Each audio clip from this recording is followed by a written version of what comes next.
Hello les amis, nous allons réaliser un dessin avec de l'encre de couleur. Avant de commencer cette vidéo, je vous invite à regarder le petit tuto qui explique comment on utilise le pinceau de réserve et l'encre de couleur. Si vous l'avez déjà vu, on va passer directement au dessin. Alors on commence par déposer l'encre bleue dans deux alvéoles de la palette. Il y aura une couleur bleu foncé et une autre un peu plus claire. Il suffit d'ajouter de l'eau. J'utilise une pipette pour mieux doser.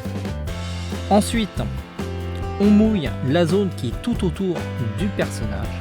Une fois qu'elle est mouillée, je mets des petites touches de couleur avec la couleur bleue la plus claire et on laisse l'encre se diffuser naturellement. Ça va donner de très belles nuances. Et voilà comment on obtient un ciel assez facilement. Je poursuis ma colorisation avec les autres éléments du dessin. Alors ça ne se voit pas sur les vidéos, mais je laisse sécher avant de passer à une autre zone. Après le ciel, on passe à la peau. Toujours de la même manière, on mouille et on applique la couleur. Le bleu se diffuse sans qu'on ait à intervenir. On y va petit à petit. On applique l'encre souvent dans la zone où on veut créer l'ombrage.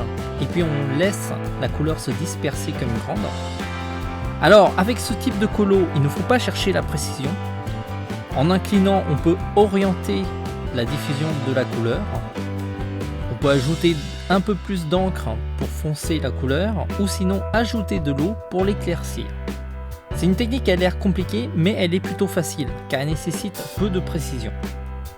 La dispersion de la couleur est plutôt bluffante et ça donne vraiment de très belles nuances. Au niveau des cheveux, j'ajoute plusieurs couches pour pouvoir simuler les mèches. Je laisse sécher entre chaque couche. Maintenant que tous les éléments sont coloriés, on va passer au contour à l'aide d'un critérium de taille 0,5 avec une graduation plutôt grasse du 2B. C'est pour que les contours ressortent bien. C'est à cette étape que le dessin va se révéler. Grâce au contour, on va masquer l'imprécision de la colorisation. On va accélérer un petit peu cette étape. Une fois le contour terminé, on va prendre un crayon de couleur rose pour renforcer certaines zones. De même, on va ajouter un peu plus de détails. Dans cette leçon, j'ai pris un crayon de la gamme Beaux-Arts. Vous pouvez prendre un crayon qui se trouve dans le commerce, mais en général, ce type de crayon contient assez peu de pigments. C'est pour ça que je préfère utiliser un crayon de type Beaux-Arts. Ce qui le différencie, c'est la quantité de pigments qu'il y a dans le crayon. C'est pour ça que les couleurs sont beaucoup plus éclatantes.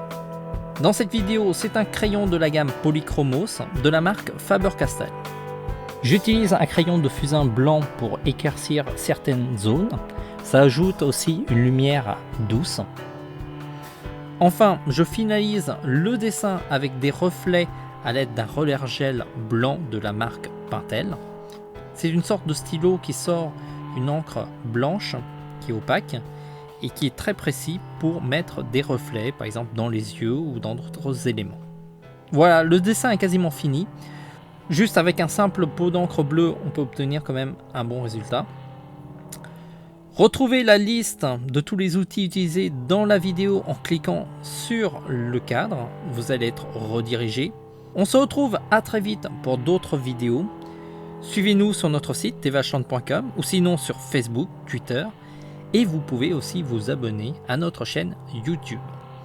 On se dit à très vite et en attendant, dessinez bien!